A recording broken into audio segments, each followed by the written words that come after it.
Welcome everybody to the channel. I hope you're doing fantastic. My name is Rick and we are getting into something a little bit different today. I've done things like this before with Indonesia and I think that's the only one. But this is Finland. It was requested how Finland became the world's happiest country. So I'm excited because I don't know. I want to visit it now if it's the happiest country. But anyways, let's get into it right now. Please like and subscribe and here we go. Look at this miserable, terrible, awful country. I would hate to live here. Wait, no, that's Canada.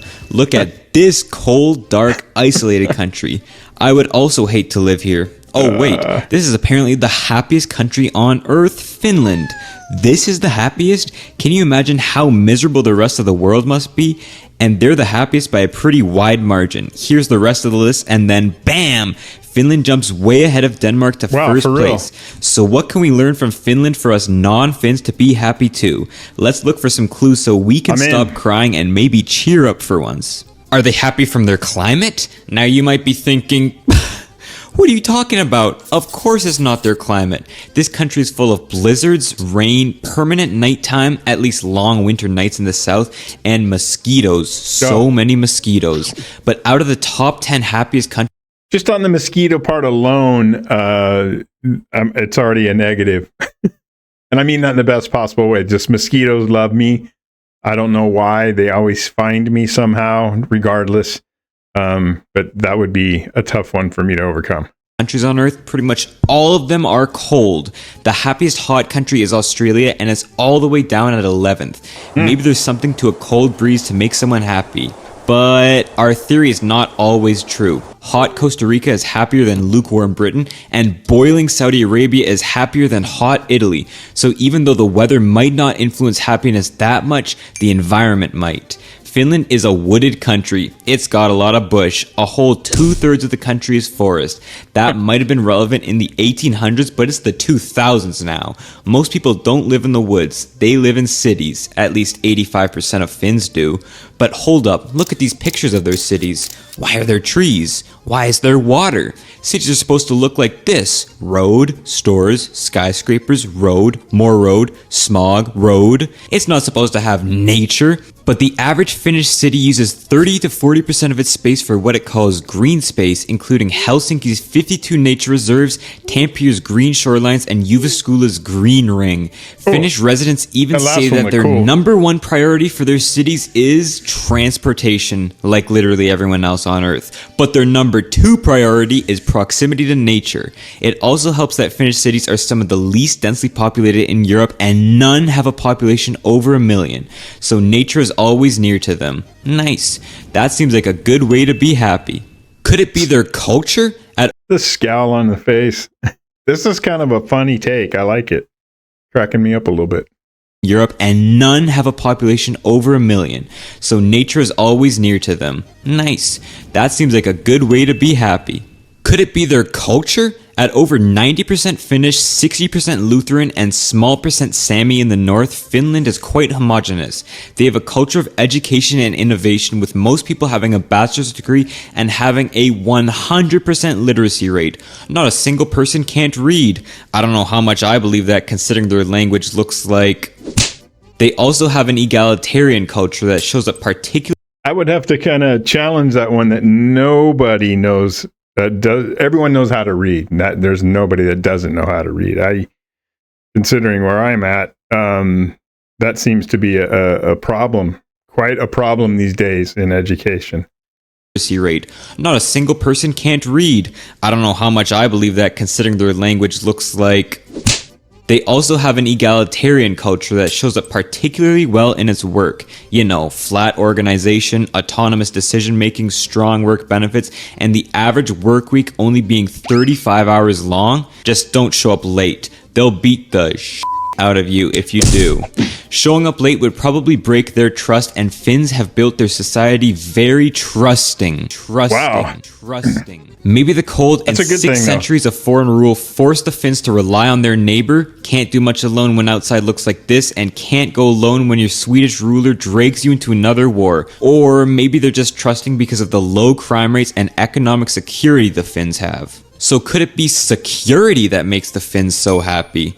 Usually worrying about fighting a war or having your house robbed when you're gone or stepping outside and getting immediately shot is not great for your mental health. And Finland is a very safe and secure country, having their crime rate since the 90s, having a 0.2% poverty rate, 100% electricity access, and a very long life expectancy. Their biggest crime contributing to that tiny rate? It was traffic offenses. Demographically, they're also fairly secure at 5.5 million people, expected to fall to around 5 million by 2100. That's not. There's a lot of good going on here, things that I'm not used to hearing in the positive side of things, which is impressive and would make people happy. It would make me happy for sure. Not too big a drop, not like some of the drops in population other European nations are expected to face. It'll be hard on the economy, but relatively small to make a relatively happy time. Geopolitically too, they're in a secure region. They're tucked safely inside the European Union for a free market, coddled by NATO for free defense, and all their neighbors are rich and stable. Sweden, Norway, Denmark, Germany, maybe Estonia, and oh, right, Russia too. Dealing with the Russians has always been high on the Finnish concerns list. They've always had to balance between the West and Russia. After all, Russia would love a port in Helsinki, and the Finns are tiny compared to the Russians. They would get annihilated by them, right? Well, Exhibit 1, no. And Exhibit 2? Also no. The Russians probably wouldn't annihilate the Finns, but they've shown they might still try. So in 2022, Finland applied to join NATO just for that extra layer of security. And there's another aspect of security, economic security. Does money really solve happiness? Well, I have two things to say. One, Finland wasn't always rich. They used to be a backwater, a sludge water, a stick in the mud nobody cared about for most of history. And two, yes, money does make you happy, so this video is sponsored by Surfshark. Just kidding. So back to the real economy. For most of history, Finland was poor. I'm talking trenches poor. In a time when the standard of living was pretty much equal to how much your family could farm, this wintry landscape wasn't exactly the richest.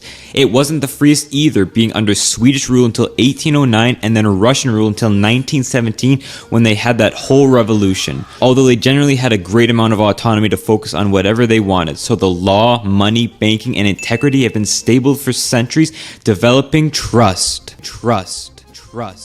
That's the second time trust has come up, so I can understand the importance of that. Especially the first time it came up as if being late to work and losing trust. I'm getting the idea here that if you do lose trust while you're in this country, or you do something that violates trust, you could be in a world of hurt. I'm guessing. I don't know how true that is, but there's nothing wrong about it. I mean, if you trust somebody, then you shouldn't break that trust, and you shouldn't do things to make you untrustworthy. Great amount of autonomy to focus on whatever they wanted. Simple. So the law, money, banking, and integrity have been stable for centuries, developing trust. This is great news for developing the economy because the rest of it wasn't so great. In terms of natural resources, Finland pretty much only had two, water and wood. Can't easily export water, at least without exporting food through virtual water, so wood was their moneymaker for most of history. Or I guess pulp, paper, peat, parchment, print, you name it. In fact, the whole reason they even started to industrialize in the 1800s was to build sawmills to meet new Russian lumber demand. And by the time of the World Wars, their wood phase wasn't over. Wood products made up 4/5 of their exports, 1/3 of their industry, and 1/2 of their jobs, along with agriculture. The wood trade only deepened the balancing act between Western Europe and Russia. Do we industrialize like these fellows and become filthy rich, or do we keep chopping trees for the Russians and become stinking rich? Well, they had no time to think about that because the Russians invaded them in 1939. The Winter War might have prevented a communist government, but it also meant they lost nearly 70,000 men, 10% of their territory, and were forced to pay reparations. Bummer. So during the Cold War, not wanting to repeat that whole mess again, the Finns officially stayed neutral, although definitely leaned more to the West than the East from this sour relationship. They stayed out of NATO, stayed out of the EEC, and stayed out of the Marshall Plan to rebuild Europe. Sure, they still sold timber to the West and slowly started the Soviet trade back up again too, getting much of their energy from them, but they invested that money back to make machines. Elevators, ships, and paper machines. They started started manufacturing them and selling them to the Soviets. So from their new wealth, they decided to try to fit in with the other Scandinavians and try out the Nordic welfare model. Education for all, social care, healthcare, maternity leave, blah blah. And they continued this slow and gradual path to richness, emphasizing education and innovation above all to make a heavily research and development based economy. Sounds like a good use of your resources in trying to play in the middle of everything. Sometimes can't work out, but it looks like they parlayed it into something successful, at least based on this. My ignorance to some of that is going to be apparent as if it isn't already going through this. But again, I'm learning about a different country, so that's the upside to all this. Blah blah. And they continued this slow and gradual path to richness, emphasizing education and innovation above all to make a heavily research and development based economy. Yeah, all nice, until the Soviets collapsed in the 1990s. So that means their trade with them just fell dramatically, and I guess that means their currency just collapsed, that means their banks, which were already deep in debt, just collapsed, and Finland was hit with the biggest depression it's ever had, as everyone decided now was not a good time to invest in anything. They recovered by the 2000s, but they pretty much gave up paper. It was all innovation now. You might have even heard of some Finnish tech creations: Nokia, Linux, the first internet browser, SMS, basically texting, Angry Birds, and Clash of Clans. All this made with a tiny Angry population. The new Finland is booming, economically secure. Angry Birds used to be a cash cow. That's pretty awesome. A lot of the stuff they put up there, Nokia, and I wasn't aware of the first. Would they say first internet browser? I don't know. The browser thing came up, and I wasn't aware of that one. Internet browser, SMS, basically texting, or SMS Angry Birds, and Clash of Clans. All this made with a tiny population. The new Finland is booming, economically secure, and on the cutting edge of technology. But if there's one thing you should take away from this, it's that there wasn't one moment Finland became rich. It was really a build-up from stable institutions and business over 150 years. So is it welfare that makes them so happy? Perhaps the security it brings them makes them worry a lot less. But how do they even afford it? Well, Finland is not Norway. The Norwegian government gets nearly half of its revenue from oil money. Finland doesn't have this luxury. And the average Norwegian is almost twice as rich as the average Finn, so they've got a lot more revenue to tax. Finland has to go to those industries that were slowly built over 150 years and tax them for its revenue. Finland has one of the highest tax burdens on earth. Number 2 for personal income at almost 57%, and top 10 in sales tax at nearly 25%. But luckily for the Finns, they're okay. So that's the first thing I've kind of heard. Well, not the first thing, but I don't know about being happy about the taxes. I understand the need, but those are some substantially high tax rates, and I live in California, so I feel the pain. Highest tax burdens on earth. Number 2 for personal income at almost 57%, and top 10 in sales tax at nearly 25%. But luckily for the Finns, their government also has a fairly competent accounting department. Every electoral term, the government is given pretty strict spending limits that they have to stick to. It's not every year, it's every government. This means they've usually ended up with a 2 to 3% surplus, and although they did get into some serious debt during their depression in the 90s, they ended up balancing it back out with their 2000s boom, and then deficit again with 2008. But as their population ages, shrinks, and takes that tax money back through pensions, they've had to go back to this deficit spending, which is threatening their Nordic welfare way of life and could scare investment. Well, so for reference, and what I'm getting out of this tax part in their bookkeeping, it is important to make sure you know where your money's going, and to account for things specifically and spend wisely, and make sure that there is accountability for spending, because we're in a position now where we're trying to figure out where all the money's going, and it makes sense. So if Finland, has good bookkeeping, that sounds like a very reasonable, responsible way to run something and not corrupt it. Ages, shrinks, and takes that tax money back through pensions, they've had to go back to this deficit spending, which is threatening their Nordic welfare way of life and could scare investment. Well, what are they getting for all this spending though? pensions, free education, unemployment benefits, healthcare, family benefits, state subsidized housing, government loans on housing, and of course the training needed to deliver these services.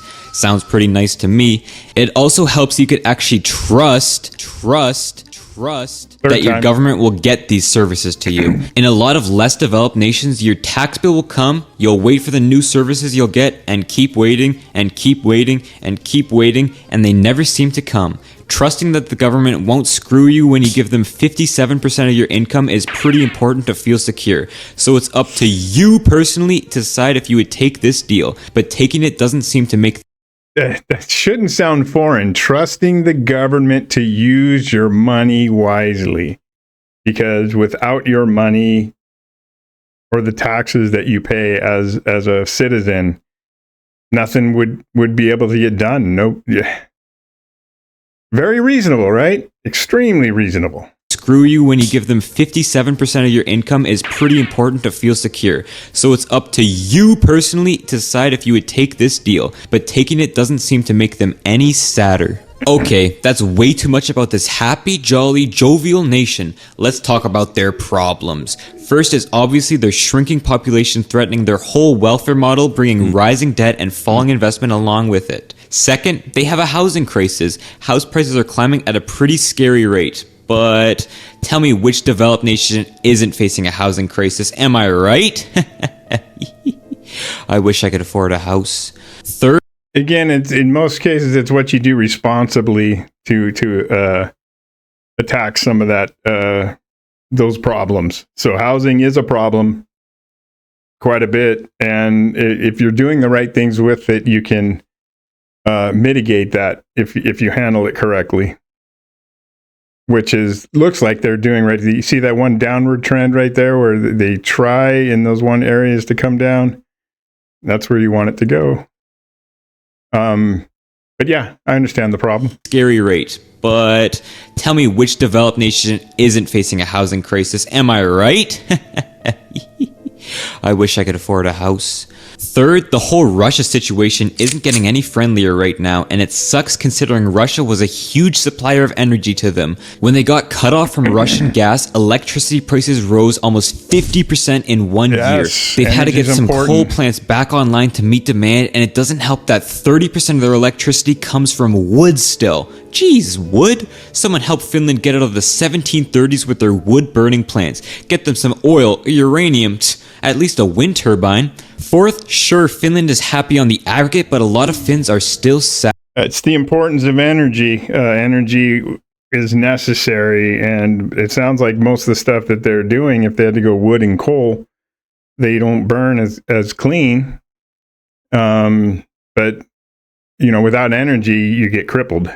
1930s with their wood-burning plants. Get them some oil, uranium, at least a wind turbine. Fourth, sure, Finland is happy on the aggregate, but a lot of Finns are still sad. Finland has 1.2 times the rate of mental illness than the EU and are 66% more likely to abuse drugs and alcohol than the European counterparts. It could be from social exclusion, especially among lower classes, a stereotypically isolationist culture, or simply just a bigger drinking culture in Finland, especially of hard liquor. And fifth and finally, two of their main industries, paper and Nokia. Apple destroyed both of those, but they're still quite diversified and complex. So to be happy, some keys are transparency, security, money, but most importantly, trust. Fourth time. Trust in your government, neighbors, businesses, schools, trust in your dog. Trust that in 5 years from now, you'll also be in a comfortable position, and if anything happens to you, you can trust someone will help you. Trust. Trust me, it's what made Finland happy. So, and I get that. I don't know what that's going to do. Let's do this. A lot going on there, more towards the end with respect to things that are going on where I live and stuff, and just being able to spend money wisely. You want to know where your tax dollars are going. You don't want it to be corrupted. If it's being used in the manner that it's intended and not being abused in lining pockets of the corrupt, then you can sustain society, give the aid where it's needed, and then have trust, right? Okay, so 4 times they said it, and then he re-emphasized it at the end. There is no trust in government in a lot of cases, because I don't want this to be a political thing, but I'm just stating what should be common knowledge. If you can't trust your government, then obviously things are going to go wrong. There's going to be issues. And your government, if they're not acting trustworthy, they're the ones creating the issue. And that's why there needs to be checks and balances, making sure there's accountability. I love the part there when they were saying, that they go through that, so the money is spent accordingly. How true that is, I don't know. I don't live there. But in theory, all that makes sense. So I look at this little tutorial here, this little information thing, as more of a theoretical aspect. I don't know how true it is. There'll be some stuff in the comments, I'm sure. I'm sure a lot of it's true to a certain extent, but a lot of it can be challenged, I'm sure, at the same time. And that goes for any country or any government. And I don't see why it would be a problem to have trust and to behave accordingly and have things work the way they're supposed to work. So if that's what makes a country happy, and that's what this particular video is implying, that it's the happiest because they do the right things to sustain their situation, spend the money correctly, all that kind of stuff. That's why I'm not sure. But theoretically speaking, all that makes sense to me. All that sounds wonderful. I just wish it was in practice in some cases, many cases, I should say. And I don't think it's a lot to ask for the citizens who pay in taxes to want to know where the money's being spent, how it affects you, where your benefits come from because of what you're paying in. Some of that has to come back, right? And that's what they're talking about as far as programs that are out there for the citizens, because they pay these, in this case, Finland, some high taxes from what I can see, but you would expect something in return. Again, not a crazy idea, not something that should be looked at and say, well, you can't challenge that, or you can't do this. Yeah, if my money's going that way, I'd like to know. And I would like it to be there for me when I need it. And for anybody else that has dire straits, where the government is there because you paid taxes and you get something back in aid, I understand that. That all makes sense to me. That's how you sustain everything. But you can't corrupt it and take that money and spend it willy-nilly and not expect someone to come behind you and say, hey, where did that go? Who, we need some accountability. Where did that money? I want to know where this billion, this trillion, these millions, where did it all go? And is it being used properly? I think that's fair. Anyways, I like this kind of stuff. It provokes thought. It provokes a bunch of different things. I totally agree with everything as I explained it, if things are working properly. But, it's kind of not what's going on these days. So, but things, we'll see what happens. Every different parts of the world, who knows what's going on. And that's why I like doing this kind of stuff. I kind of figure out, a different perspective, how we're perceived in the United States, which isn't, I know that could be all over the place. And I understand that, and how other countries are, and the struggles that they go through, the benefits and the love that they have for their country, and the experience that they can share, so I can understand the different parts of the world. So this is cool stuff for me.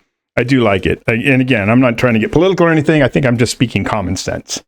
And common sense, it just says, behave in a trustworthy manner and make sure it's genuine. So word of the day is trust. Anyways, loved it. Thanks for watching. If you like it, comment, subscribe, hit the like button. Peace to everybody. Please take care of yourselves. Be happy, healthy, and safe. And we'll see you on the next one. Take care.